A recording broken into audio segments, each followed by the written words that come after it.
Dakwah yang sebenarnya itu bukan jalan yang mulus, kecuali bagi sebagian orang yang sudah mendistorsi pengertian dakwah. Dakwah untuk kepentingan diri, ya. Dakwah untuk kepentingan lembaga, dakwah untuk kepentingan kelompok dan golongan, ya. Maka boleh jadi untuk orang-orang seperti ini mulus gitu. Dan itu sudah bukan dakwah lagi.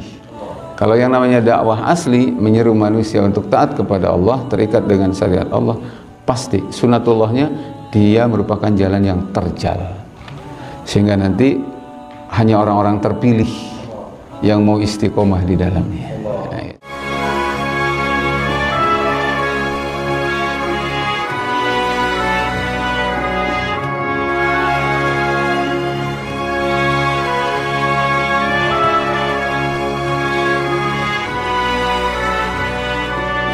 Bismillahirrahmanirrahim. Assalamualaikum warahmatullahi wabarakatuh.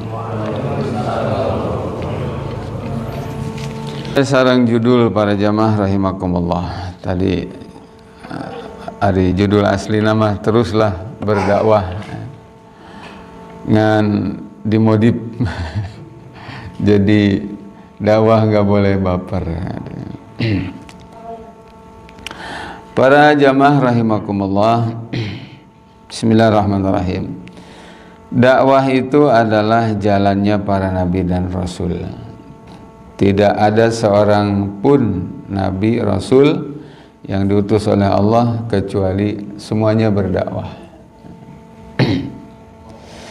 Menyampaikan ajaran Allah, hukum Allah kepada manusia. Makanya orang kan di surat Al-Fatihah selalu baca ihdinas siratal mustaqim. Ya Allah, tunjukkan kepada kami jalan yang lurus. Islam maksudnya. Dan anu dimaksud terus ke Allah dijelaskan siratal ladzina an'amta alaihim. Ya. Jalannya para orang-orang yang telah mendapatkan nikmat. Siapa itu? Di dalam tafsirnya disebutkan jalannya para nabi, para rasul. Jadi kita tuh di setiap Al-Fatihah selalu minta ke Allah ditunjukkan jalan hidupnya para nabi. Gitu. Dan satu di antara yang menonjol gitu para jamaah, tina pola hidupnya para nabi itu dakwah. Artinya ketika orang ngadoa ihdinas siratal mustaqim teh, maka konsekuensinya orang teh kudu daek dakwah gitu. Da eta nu dipenta. Bismillahirrahmanirrahim.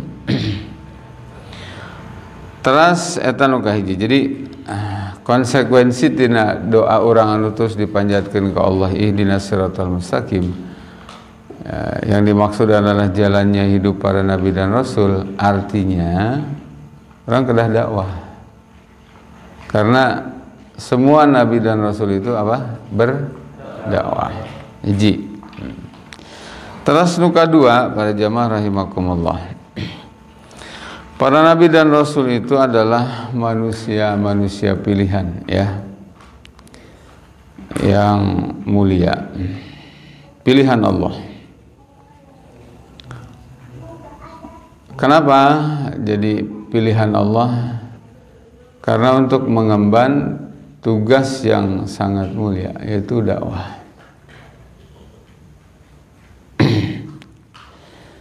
Sama mulianya. Dan bahkan dakwah itu para jamaah disebut ke ulama sebagai amal muta'addi. Amal muta'addi itu apa? Amal yang dampaknya itu positif bukan hanya kepada diri pribadi tapi kepada orang lain. Satu. Terus yang kedua, ketika semua amal yang bersangkutannya meninggal dunia, maka berhenti sampai di situ. Kecuali amal dakwah. Ketika yang dakwahnya sudah meninggal dunia sekalipun, amalnya ngalir terus. Karena masuk ke salah satu yang disabdakan oleh Nabi, ilmun yuntafa'u bih. Ya. Jadi semasa hidupnya itu dakwah, ngajar, kemudian dia meninggal dunia, jamaahnya, muhibinnya, muridnya mengamalkan apa yang diajarkan itu, sehingga ngalir terus. Nah, para jamaah rahimakumullah, maka orang teh kedah gaduh prioritas dina amal teh ya. Amal kedah diutamakan pisan itu adalah amal mutaaddi. Bagaimana kita beramal dengan satu amal yang meskipun kita sudah meninggal dunia tapi nggak putus. Contohnya, sholat dilaksanakan karena itu kewajiban, tapi jangan lupa ngajak orang sholat, itu dakwah. Puasa Ramadan kita laksanakan karena itu kewajiban, tapi jangan lupa ngajak orang berpuasa, ya. Ngajak orang berpuasa, dakwah. Dakwah itu bisa kita langsung yang mengajarinya, atau kalau tidak, mungkin karena satu dan lain hal alasan, maka ajak orang datang ke majelis ilmu, ke majelis taklim. Itu juga masuk daripada pengertian dakwah. Dina surat Fussilat ayat 33 para jamaah rahimakumullah, Allah Ta'ala ngadawuh, a'udzu billahi minasyaitonir rajim, wa man ahsanu qawlan mimman da'a ilallah wa amila salihan wa qala innani minal muslimin. Pengertian secara tafsirnya adalah tidak ada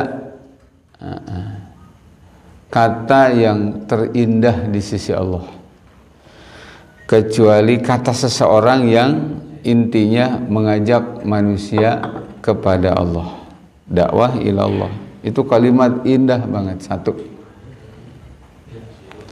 Ya, amilas solihan, ya, kalimat yang mengajak orang untuk beramal soleh.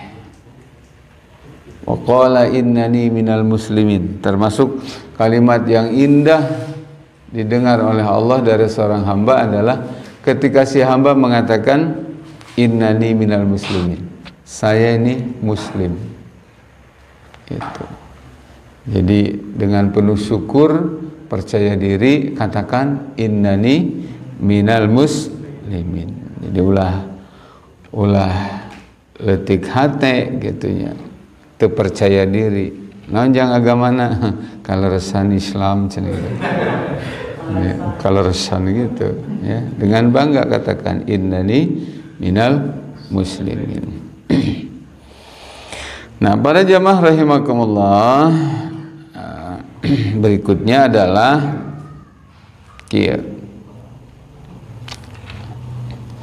merupakan sunatullah. Jalan dakwah itu bukan jalan yang mulus. Catat itu. Dakwah yang sebenarnya itu bukan jalan yang mulus.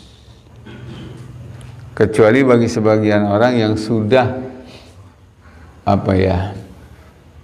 mendistorsi pengertian dakwah. Dakwah untuk kepentingan diri, ya. Dakwah untuk kepentingan lembaga, dakwah untuk kepentingan kelompok dan golongan, ya. Maka boleh jadi untuk orang-orang seperti ini mulus gitu. Dan itu sudah bukan dakwah lagi.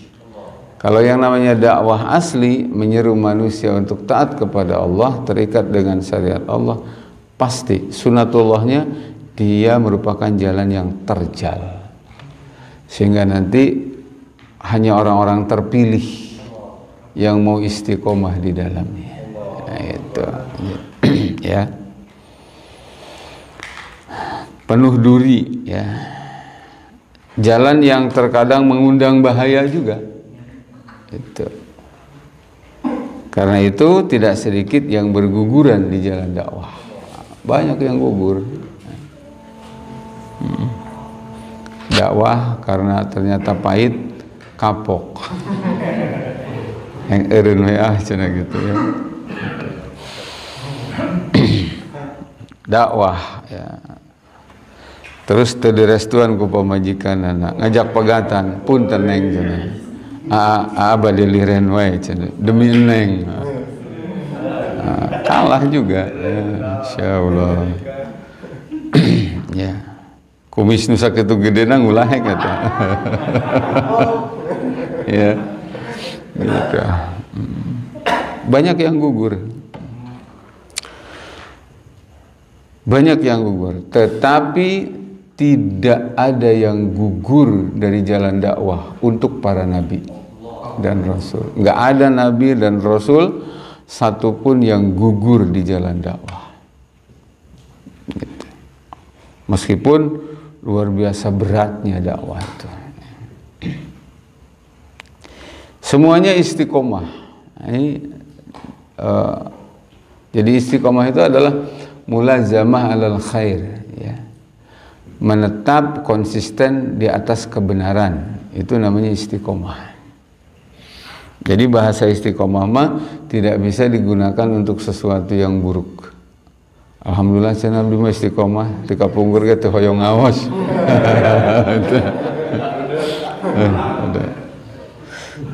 Teu kabita cenah abdi mah alhamdulillah istiqomah, eta mah dan istiqomah ya.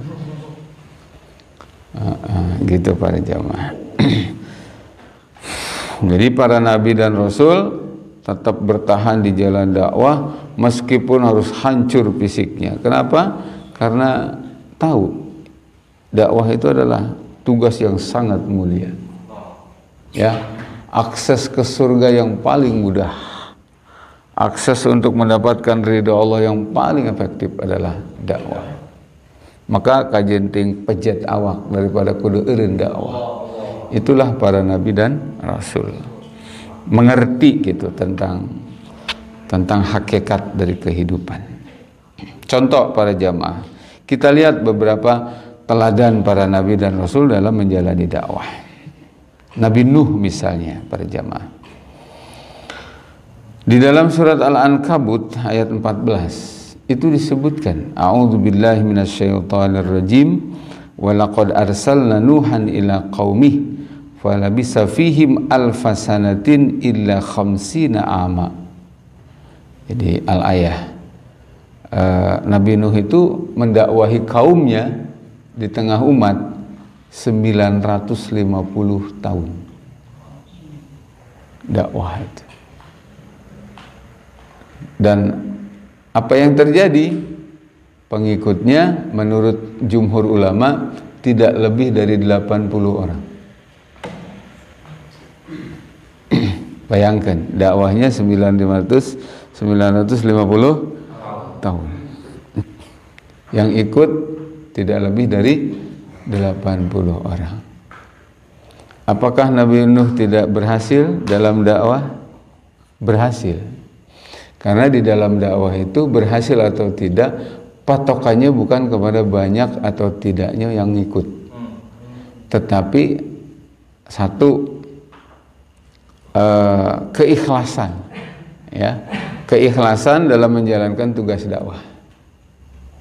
Satu ikhlas, yang kedua mengikuti aturan dan cara yang sudah ditetapkan oleh Allah, tidak bergeming. Jadi dakwah itu nu paling pokok adalah hiji ikhlas lillahi ta'ala. Yang kedua, dakwah itu kudu make cara. Bagi umat Islam, cara berdakwah kita tinggal copy paste, meniru aja dari Rasulullah. Selesai. Jangan bikin cara baru. Karena sebagaimana sholat, puasa, zakat, dan haji, kita juga copy paste dari Rasulullah. Demikian juga dakwah. Kenapa hari ini banyak umat Islam berdakwah, tapi umat terus hidup terpuruk? Karena kebanyakan dari yang dakwah, mereka sudah tidak copy paste mencontoh Rasulullah. Ya, dah pakai cara macam-macam. Aya nu dakwah mau bari apa namanya, nada dan dakwah. Ya, enggak sakapung maca ayat, sakapung dangdutan. Alih-alih apa? Alih-alih untuk menghindari jamaah supaya tidak ngantuk. Aya deui alih-alih nu dakwah niatna ikhlas pisan karena Allah yang ngabelaan agama. Masukna di parlemen. Menggunakan demokrasi. Ya, yang semua kita semua sudah tahu demokrasi itu bukan jalan kita. Karena dia lahir dari orang Kristen di Eropa, ya. Sebagai apa? Sebagai jalan tengah yang mereka pilih.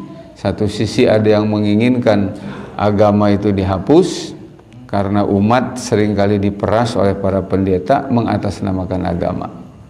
Tapi sebagian yang lain bilang, ini deal-dealannya demokrasi itu awalnya gitu. Sebagian bilang, jangan, agama jangan dihapus. Ya, karena bagaimanapun kita butuh dengan agama. Nah, soal untuk bagaimana menghindari supaya tidak terjadi pemerasan mengatasnamakan agama, nah agama dibatasi aja lingkupnya di gereja. Di luar gereja jangan bawa agama. Itu deal-dealannya begitu, asal usulnya. Jelas para jamaah, maka terjadilah yang disebut dengan sekularisme. Di gereja memakai agama, di luar gereja memakai agama.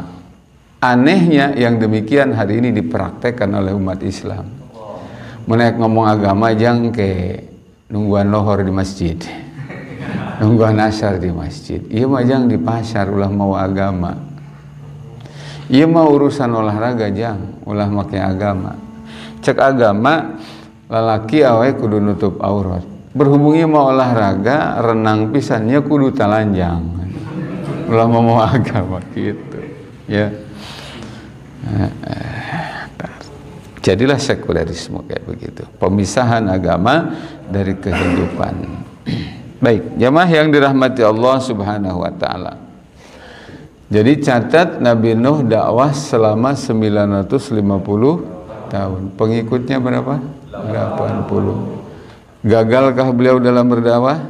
Tidak, karena patokan gagal dan tidaknya dalam dakwah bukan di jumlah pengikut, tetapi sejauh mana keikhlasannya dan sejauh mana dia mengindahkan aturan dari Allah dalam berdakwah. Karena dakwah itu pakai aturan, dakwah itu pakai cara.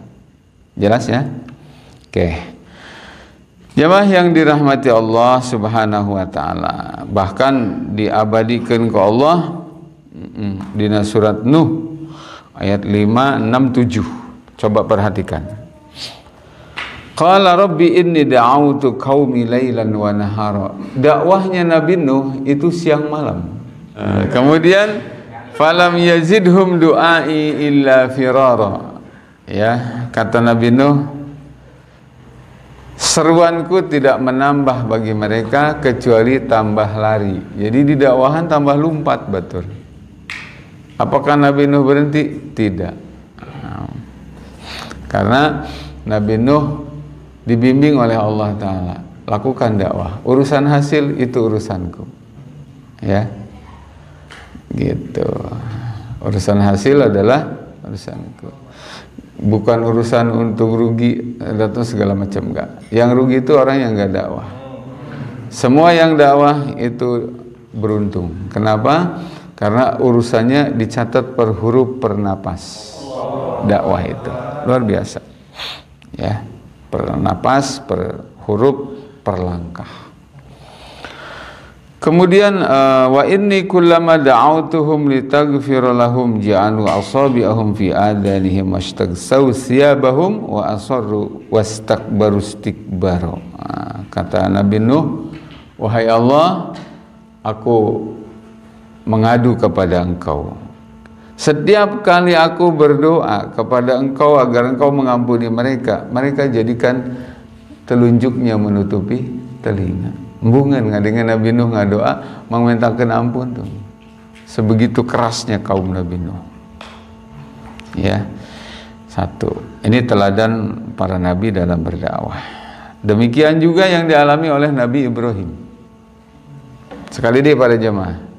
dirunut ya, kita setiap kali sholat baca Fatihah.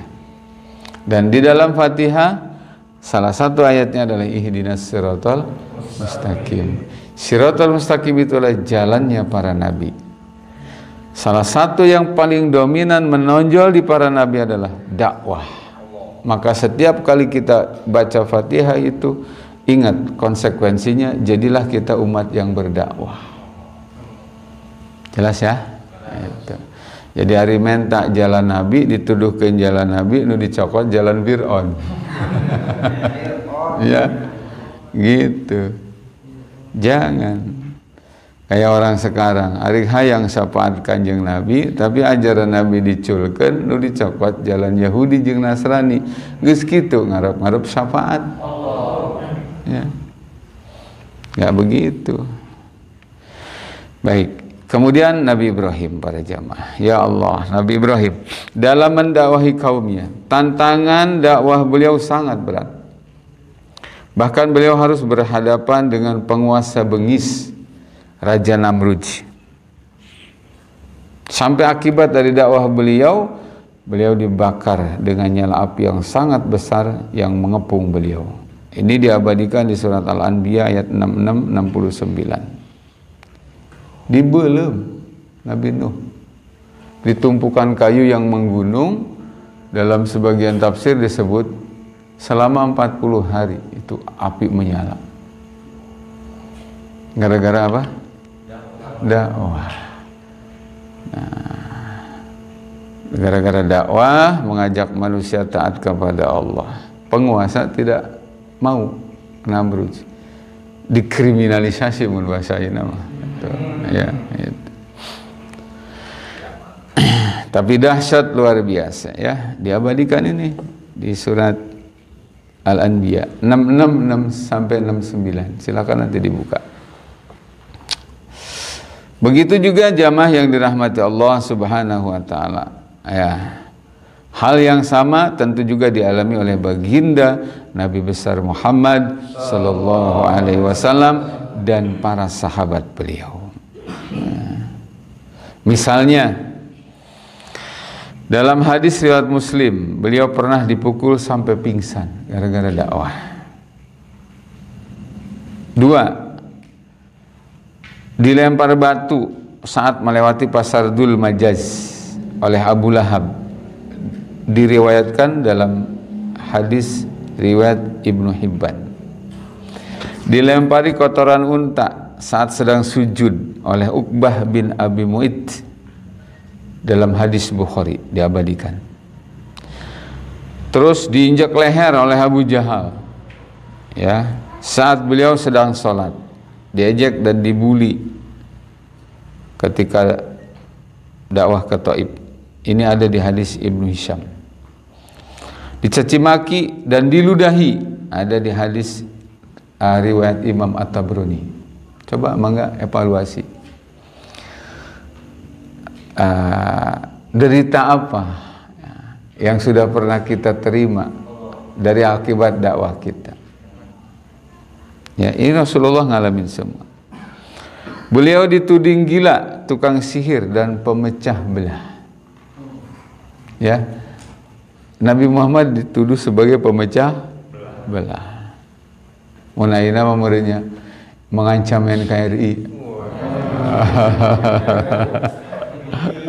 Ya, anu mengancam NKRI sebenarnya nama komunis Cina, tapi tadi disebut-sebut.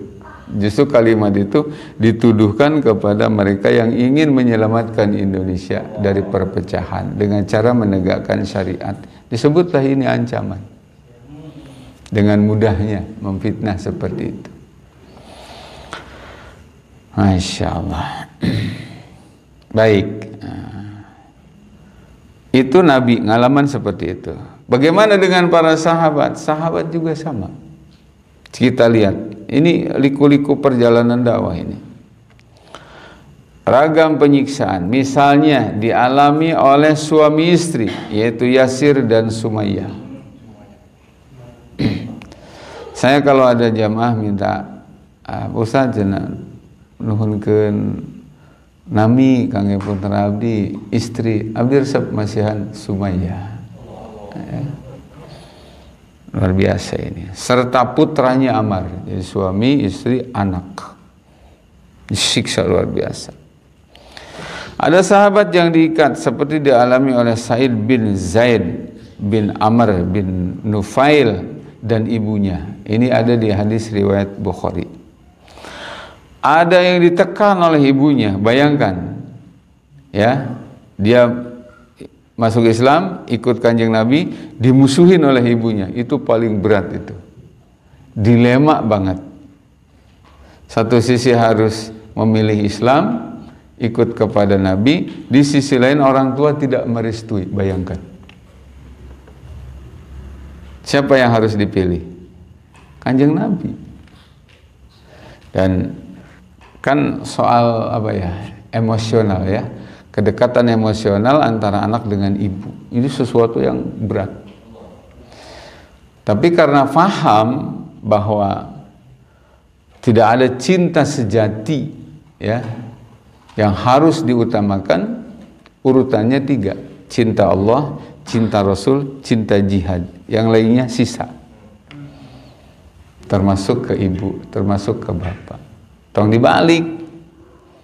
Cinta hulakanu sajen, Allah, Rasul, jihad nomor 70.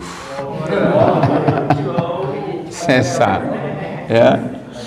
Ya. Bahkan posisinya ari diomongkeun mah henteu. Posisina teh bahkan dia lebih cinta hayam jagona. Dia lebih cinta burungnya.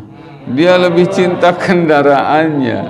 Ya, dia jadi bayangkan coba. Ya, dari bahasa tubuh dan sikap, alokasi waktunya, teringatnya, disebutnya, jarang sekali dia nyebut Allah, Rasul, jihad.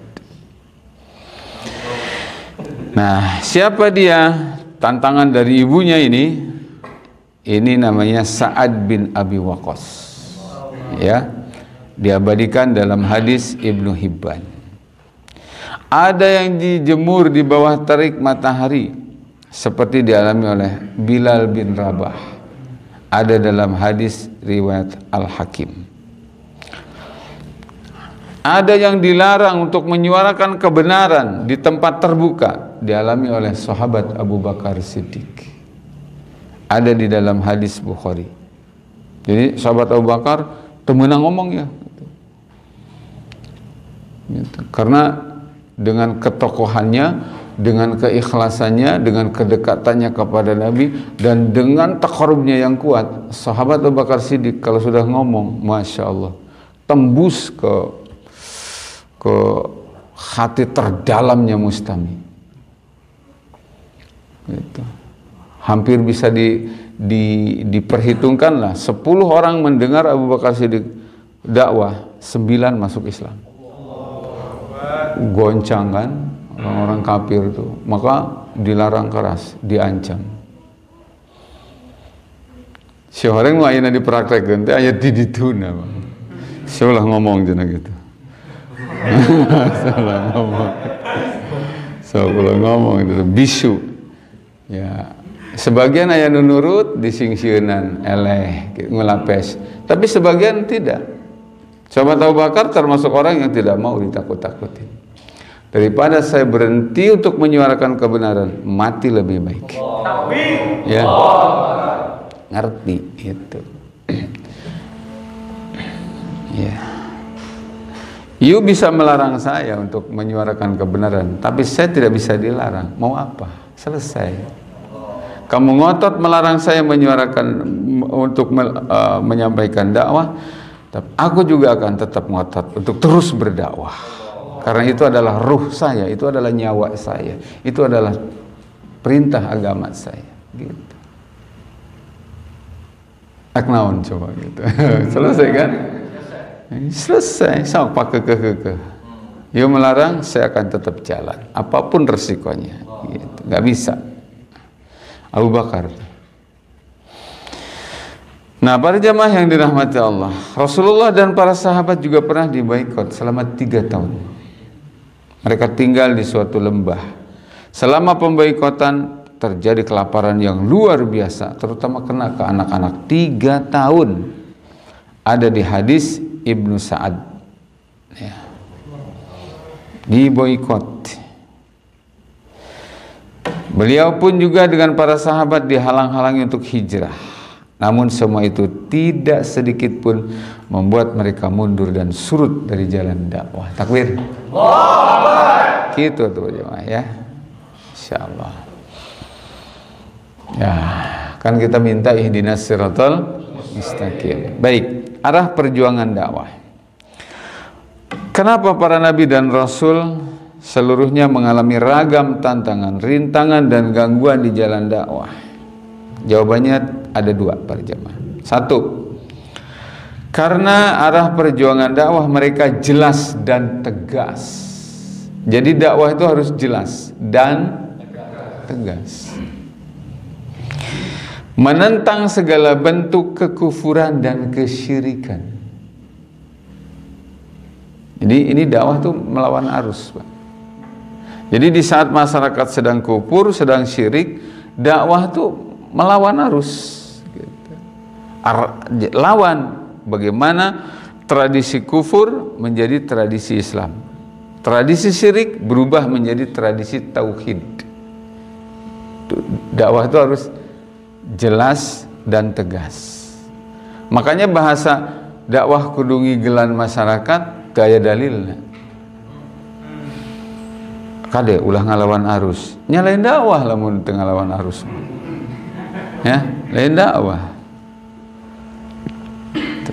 Dakwah mah justru kudu melawan arus. Kehidupan polanya jahil, bawa ke ilmu. Pola kehidupan sedang pecah belah, bawa kepada ukhuwah, kepada persatuan. Ini polanya maksiat nih, dakwahin, bawa kepada taat. Kufur musyrik, bawa kepada tauhid. Gitu dakwah. Subhanallah. Menentang segala bentuk kezaliman. Lawan kezaliman itu. Jangan didiamkan, apalagi didukung. Hari ini kan Masya Allah pun banyak. Aduh, ya Allah. Didiamkan, bahkan sebagian oknum ulama dan habib menjadi pendukung dari penguasa zalim. Muhibinnya tusautik gitu para jamaah rahimakumullah. Makanya pantang seorang dai, pengemban dakwah umat Kanjeng Nabi yang merindukan siratal mustaqim, pantang. 1, cinta dunia. 2, betah di dunia. Pantang. Cintanya harus cinta akhirat. Tong betah di dunia, kudu sadar dunia mah tempat nyebrang doang. Tempat tinggal abadi itu akhirat. Di akhirat tempatnya cuma 2. Kalau tidak neraka, surga. Kalau tidak surga, neraka. Itu aja. Pantang seorang dai, seorang pengemban dakwah, apalagi dia orang yang disebut ulama. 1, cinta dunia. 2, betah di dunia. Jangan. Karena hari ini letah. Mulai kawani dakwah. Ya. Maaf. Kawani. Insyaallah, ya Allah, ya Allah. Gitu para jamaah. Ya.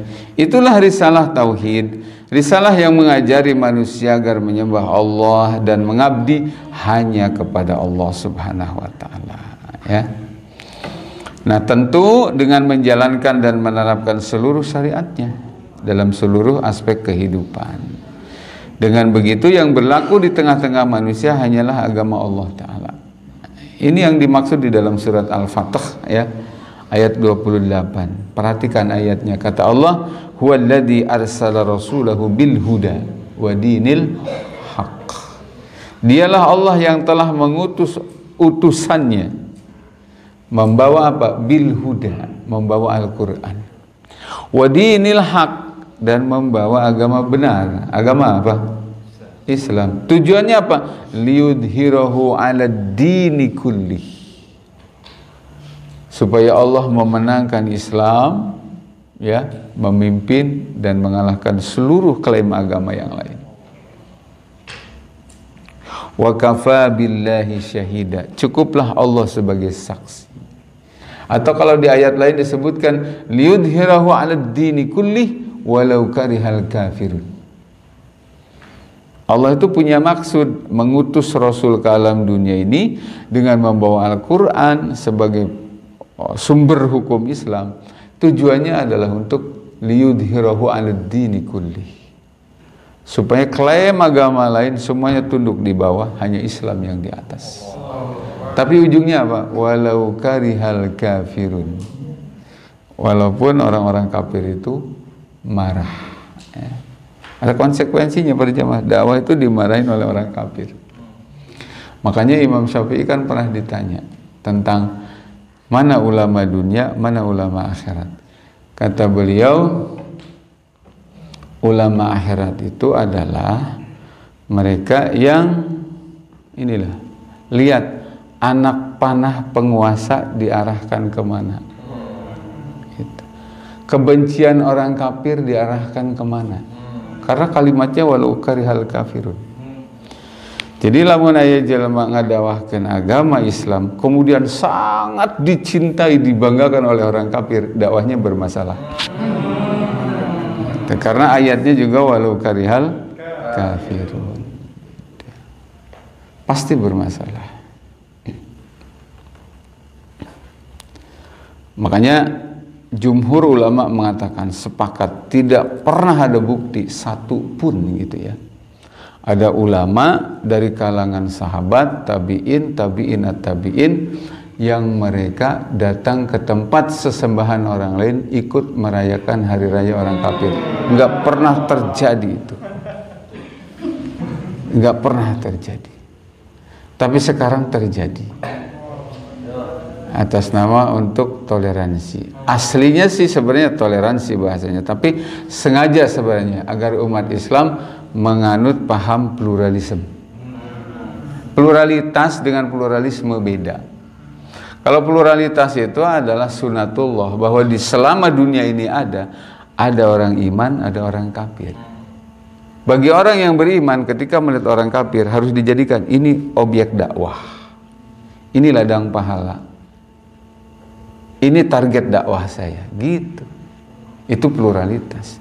Tapi kalau pluralisme lain, aya Islam, aya agama di luar Islam, aya muslim, aya kafir. Terus kumaha? Cek nu pluralisme ya. Sarua bae agama mah. Kabeh oge bener. Ya, lain Islam bae. Batur oge sarua. Hanya beda penyebutan Tuhan. Sebenarnya mah eta keneh ngomongna kitu nu gelo teh.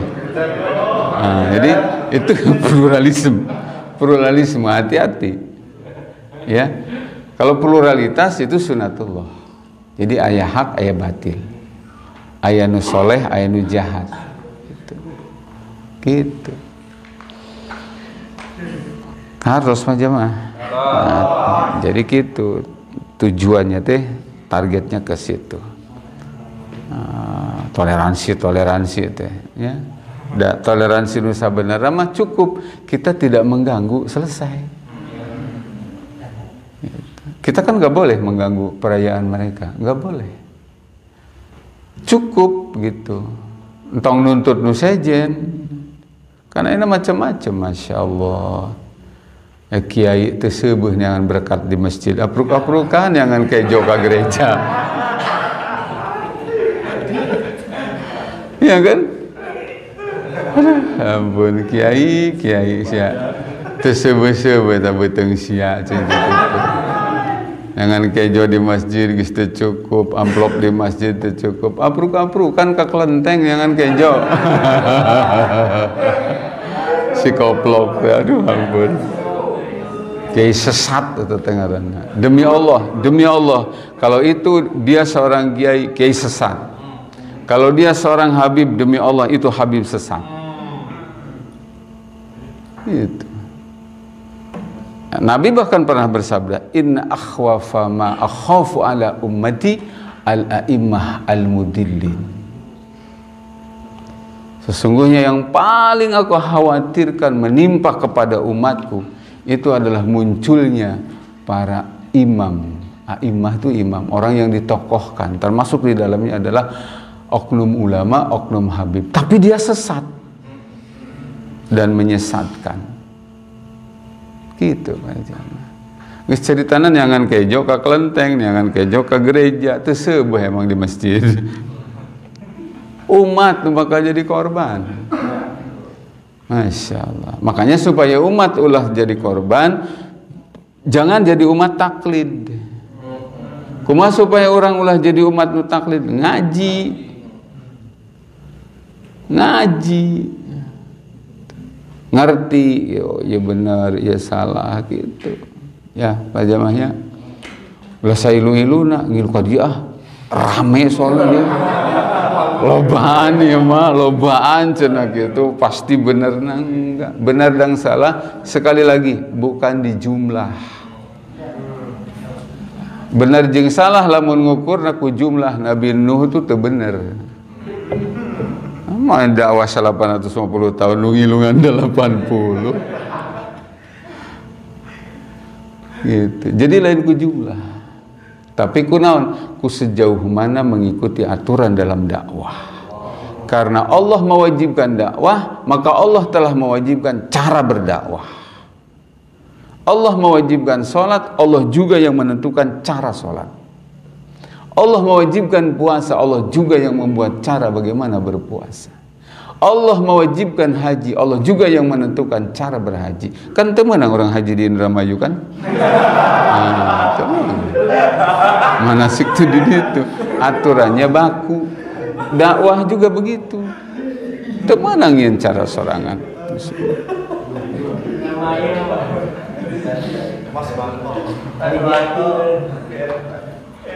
Temenang, ya. Itu satu. Yang kedua, karakter dakwahnya konsisten.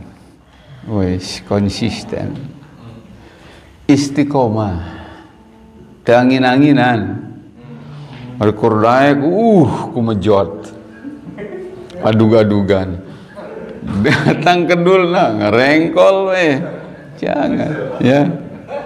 Istiqomah. Insyaallah. Tidak boleh putus asa. Gentar, apalagi takut. Nah, gitu. Jangan takut. Al-Quran nyebutkan dia, wala tahinu fi ibtiga'il qaum. Kamu jangan putus asa mendakwahi kaum, apapun resikonya.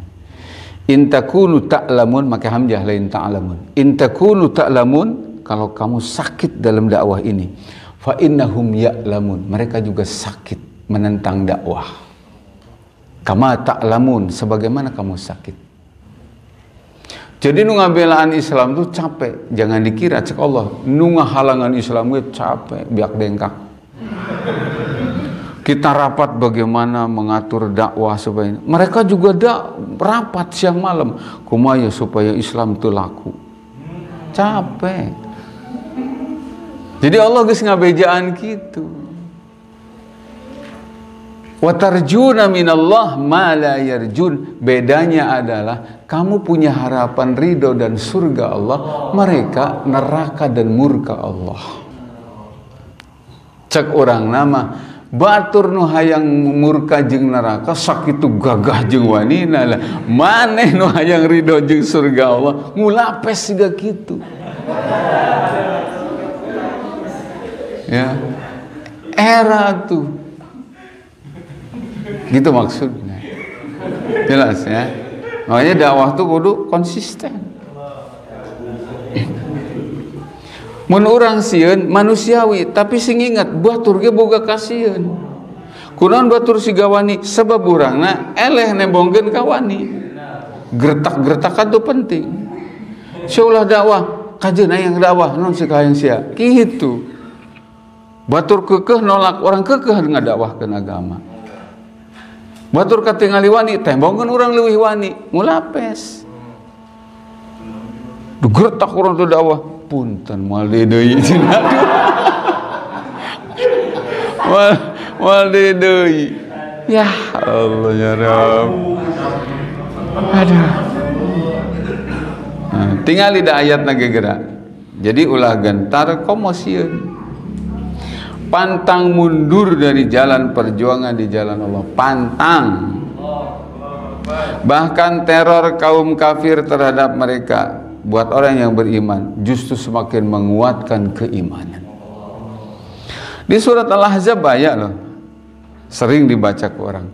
Walamma ra'al mu'minuna al-ahzaba qalu hadza ma wa'adana Allah wa rasuluhu wa sadaqallahu wa rasuluhu wa ma zadahum illa imanan wa taslima.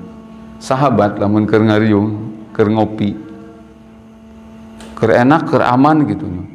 Tiba-tiba gerdeg da pasukan musuh datang. Naon cek sahabat? Hadza ma wa'adana Allah wa rasuluhu. Iya nu dijanjikeun ku Allah jeung Rasul pi surgaeun ieu. Datang musuh teh kitu bahasana teh lain kieu. Alah. Jal ngurunyung, datang euy. Kumaha ieu? Kabur. Teu kitu sahabat. Sahabat, hadza ma wa'adana Allah wa rasuluh. Ini yang dijanjikan Allah dan Rasulnya. Wa sadaqallahu wa rasuluh, maha benar Allah dan Rasulnya. Wa ma zadahum illa imanan wa taslima. Ningali pasukan musuh gede gitu teh, lain nambah sieun illa imanan wa taslima. Nambah kuat imanna, nambah pasrah ke Allah. Kumaha Allah gitu. Duh, eta di surat Al-Ahzab gitu. Ayat deui dina surat Al-Imran ayat 173. Ieu kalimatna persis siga di urang. Coba perhatikan. Para mujahid itu jelma-jelma nu mentalna siga kieu, alladzina qala lahumun nasu innan nasa qad jama'u lakum fakhshawhum. Bahasana teh, jang kade. Maneh geus dicirian. Ya. Maneh geus diintelan. Intel teh maksudna Indomie telur. Hati-hati jang, ngaran maneh geus di tandaan beureum. Kade jang, tinggal nunggu waktu maneh diciduk. Disingsinan kitu naon coba ngomongna. Fakhshahum, kade jang, kade. Kalimat itu fazadahum imanan. Justru kalimat itu yang membuat mereka tambah iman. Wa qalu hasbunallah wa ni'mal wakil. Bahasanya apa? Hasbunallah wa ni'mal wakil. Pembelaku adalah Allah. Penolongku adalah Allah. Kalau Allah sudah membela aku, menolong aku, tidak ada kekuatan yang bisa mengalahkan kekuatan Allah. Itu Al-Imran ayat 173. Jadi ketika bicara tentang dakwah, ya, bukan cuma dakwahnya seperti apa, tapi mental dakwah kudu dibangun. Ini ayat sedang cerita, inilah mental para sahabat dulu. Jelas Pak Jamaah? Karena itulah sebagaimana Rasulullah dan para sahabat, hendaknya para pengemban dakwah hari ini fokus pada arah perjuangan dakwah mereka.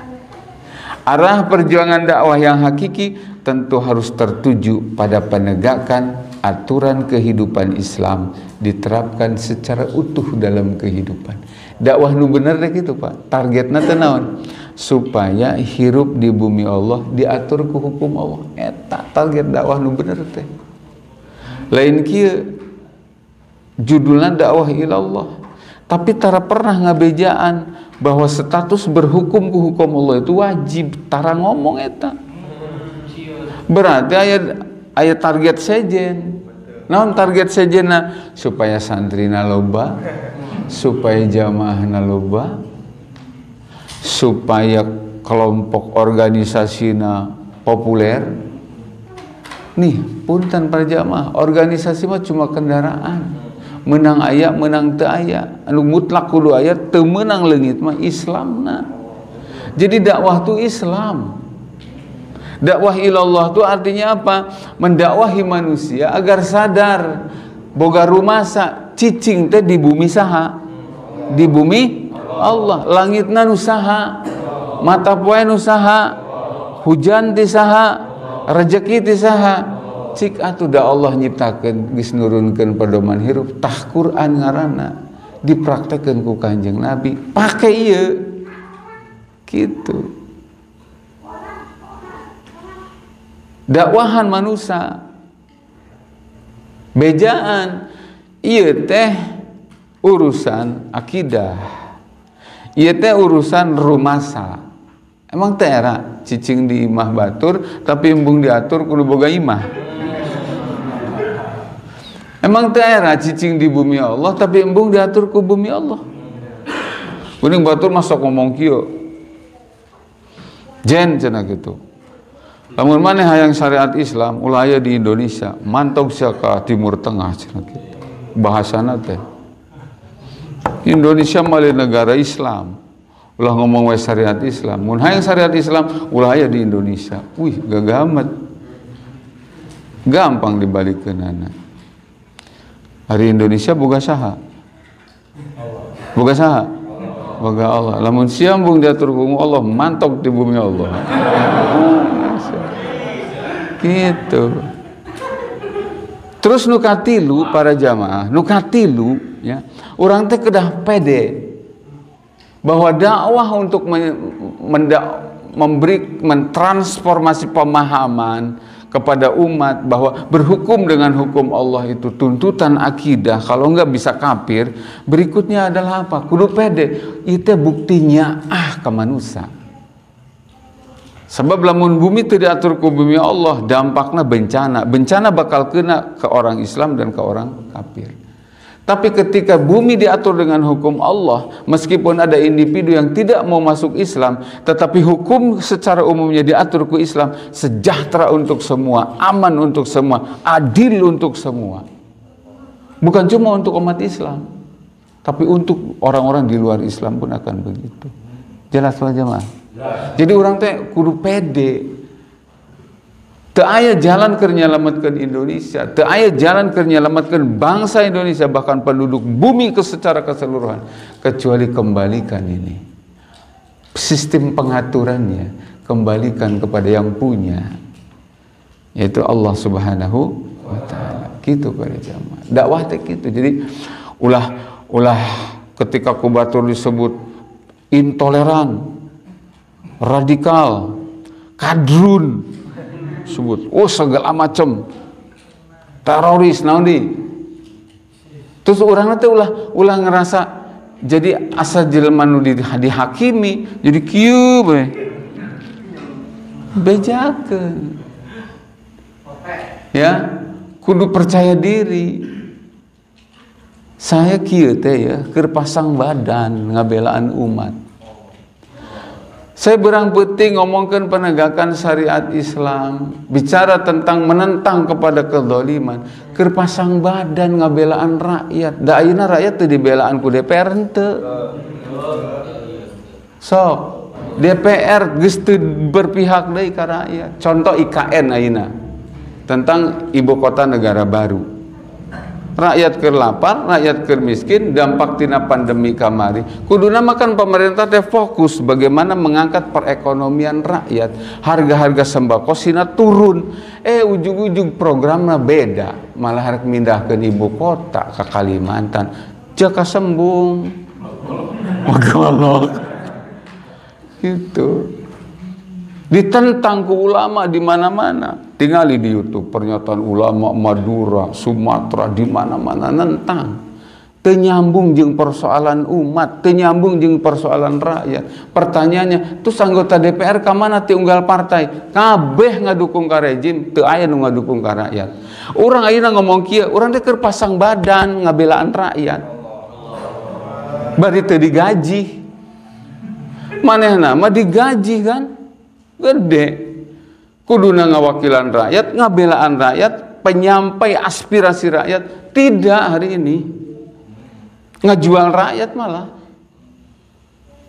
Terus sahannya ke rakyat, daya deh, jelma-jelma burang puting berjuang negakkeun syariat Allah. Karena hanya dengan itu rakyat bakal katulungan.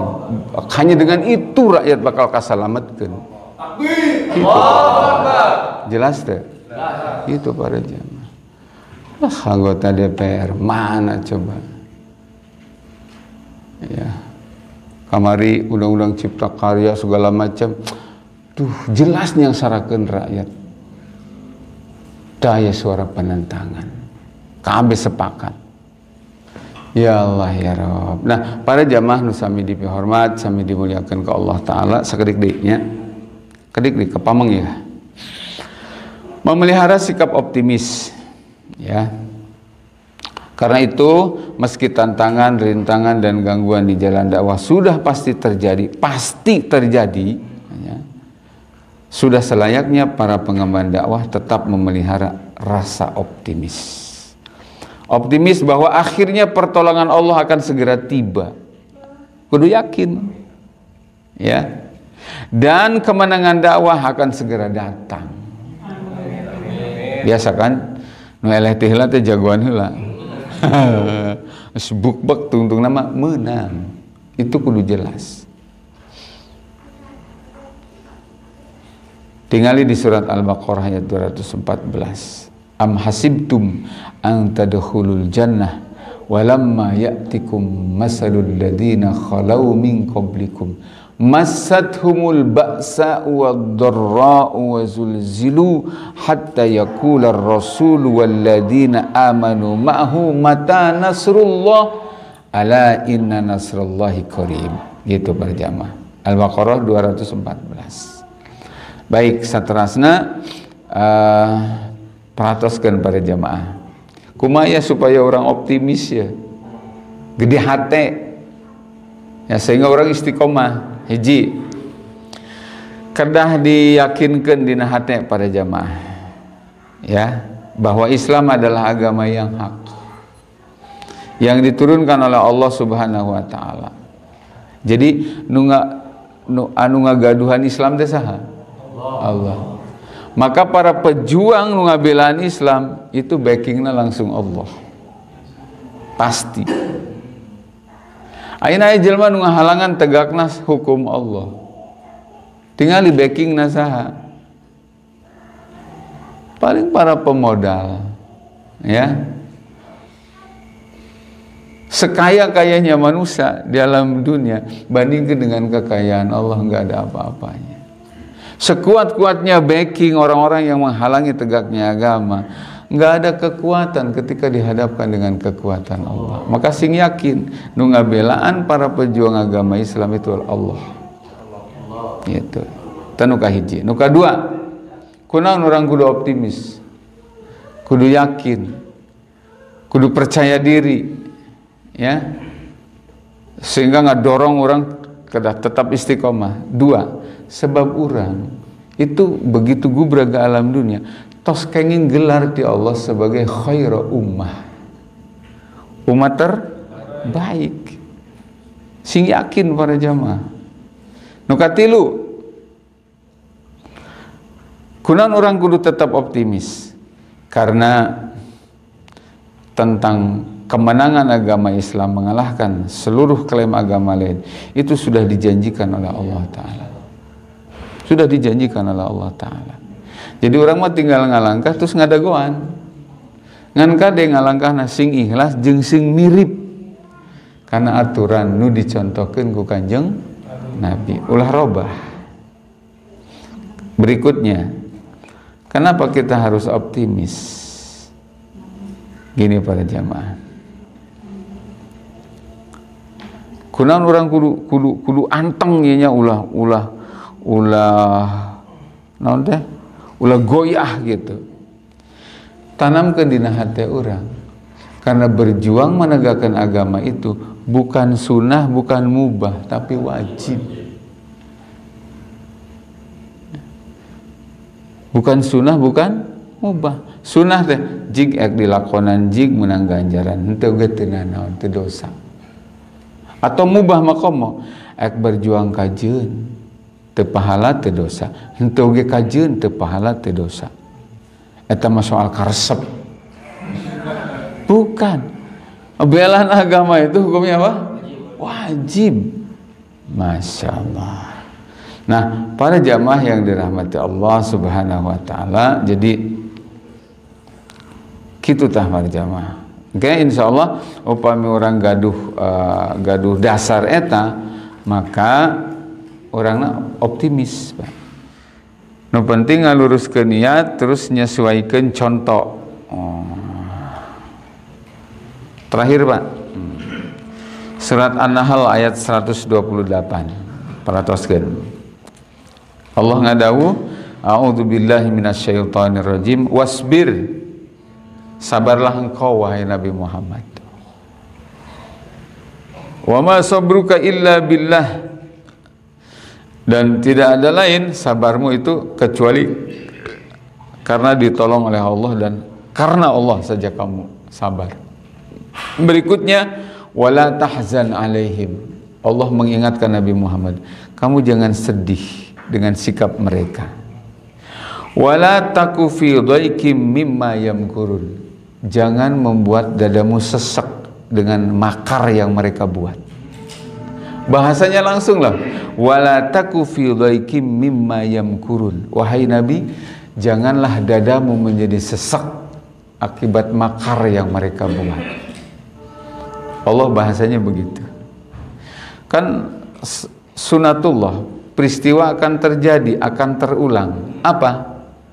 Di sini ada dakwah, di sini ada makar yang menghalangi dakwah. Untungnya orang mah geus diingatkeun ku Allah. Apa? Sabar, ulah tahzan. Sabar, ulah sedih, terus ulah sesek dada.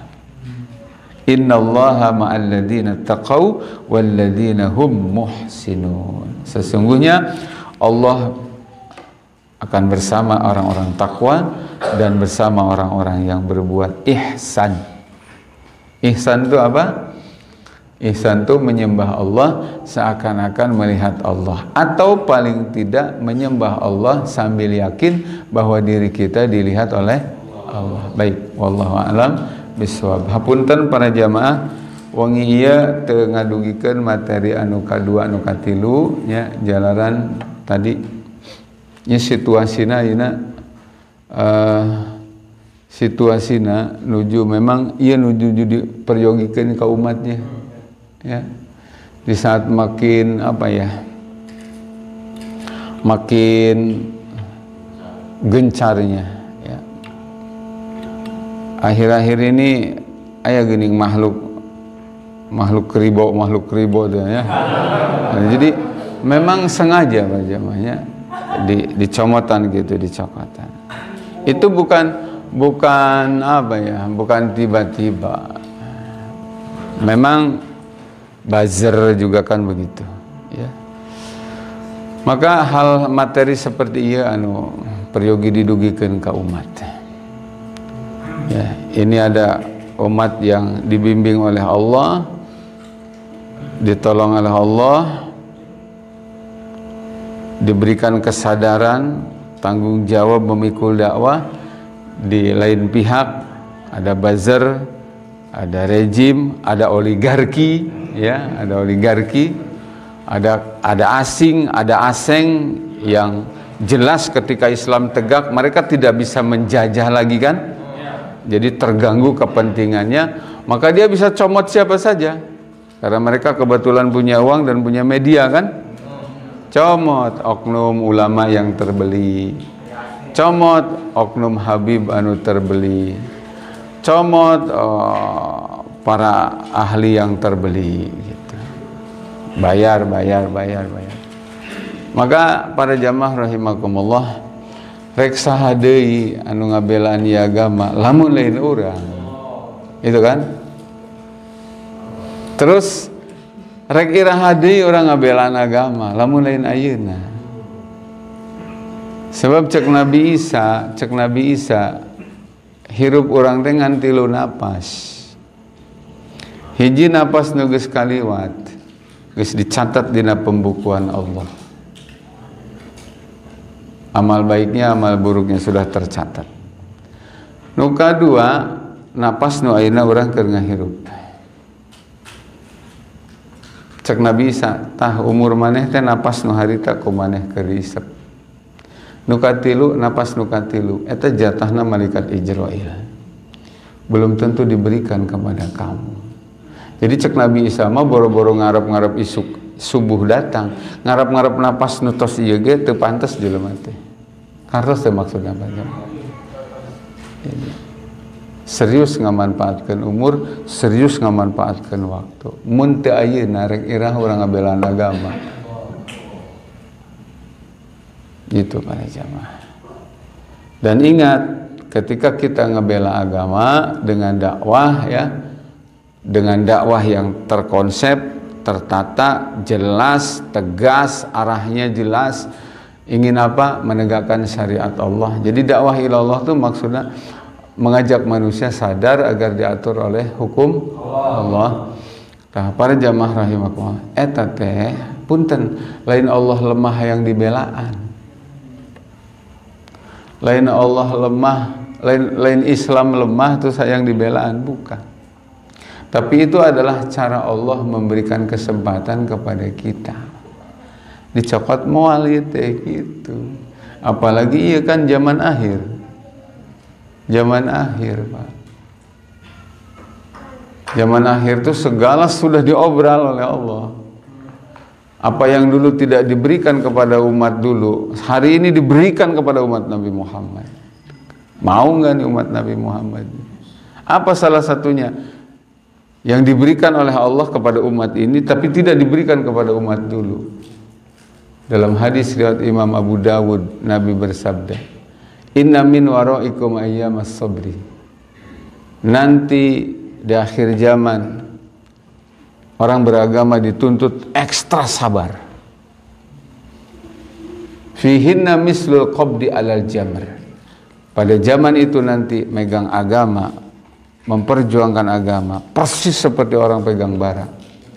Bara panas, tekuat dipicen, hidup dalam kegelapan. Diambil dapat cahaya, tapi ini terbakar. Sebab kebanyakan orang tidak kuat terbakar tangan, dilempar. Lebih baik hidup dalam kesesatan. Sebagian orang begitu. Lil amil fihinna ajru khamsina rajulan ya'maluna misla amalikum. Untuk orang yang beramal pada zaman itu, kata Nabi, tidak tanggung-tanggung, untuk dia disediakan balasan 50 orang untuk satu orang. Sahabat bertanya, "Ajru khamsina rajulan minna au minhum ya Rasulullah?" Apakah satu orang dibalas dengan 50 itu 50 dari kalangan kami para sahabat atau 50 dari kalangan mereka umat di akhir zaman? Kata Nabi, "Bal ajru khamsina rajulan minkum." Enggak. Satu orang di akhir zaman yang teguh membela agama dibalas dengan 50 kali sahabat. Kalian, kata Nabi. Sahabat terbengong-bengong. Satu sahabat saja sudah dijamin ridhonya Allah. Radhiyallahu anhum wa radu anhum. Sahabat itu semua sudah dijamin diridhoi oleh Allah. Kalau sudah diridhoi oleh Allah, surga murah untuk dia. Api yang panas membakar itu untuk orang yang diridhoi oleh Allah jadi dingin seperti Nabi Ibrahim 40 hari dalam kobaran api. Tapi karena Allah ridho, apa yang terjadi? Laksana di ruang AC. Ridho Allah nu mahal itu. Dan ini sahabat sudah dapat predikat diridhoi oleh Allah. Semua sahabat itu sudah dijamin itu. Kata Nabi, nanti akan diberikan karunia yang besar untuk umat yang istiqomah di akhir zaman. Bukan satu dibalas satu, tapi satu dibalas 50 selepel kalian para sahabat. Masalahnya dicandak moal eta Pabelit jeung oreg madambung di cana kan, aduh aneh. Rangna hayang berjuang cenah gitu, tapi ripuh kene. Engke nungguan salse. Aduh. Ya. Baik para jamaah sakitu nu kami hatur nuhun ya hapunten milih kirang maksimalnya. Mugi-mugi sing kahartos, mugi-mugi abdi sing ikhlas karena Allah atau jamaah sing ikhlas karena Allah anu ditampi sing jadi ilmu anu manfaat. Emut Pak. Jadi manfaatna ilmu teh kitu, diamalkeun jeung didakwahkeun. Jadi wih pengaosan di dia Pak, entong jadi tukcing. Geus dibentuk cicing bae. Gerak dakwah toelan ya kartos dari dakwah mah sadayana ge tiasa ngajak anu teu tiasa sadaya jalmi mah ngajar mah tugas ulama, dakwah mah tugas urang sadaya. Jadi artinya naon teu bisa yang ngajar ya ajak batur datang ke pengajian hadirkeun eta dakwah ya. Wallahu a'lam bishawab.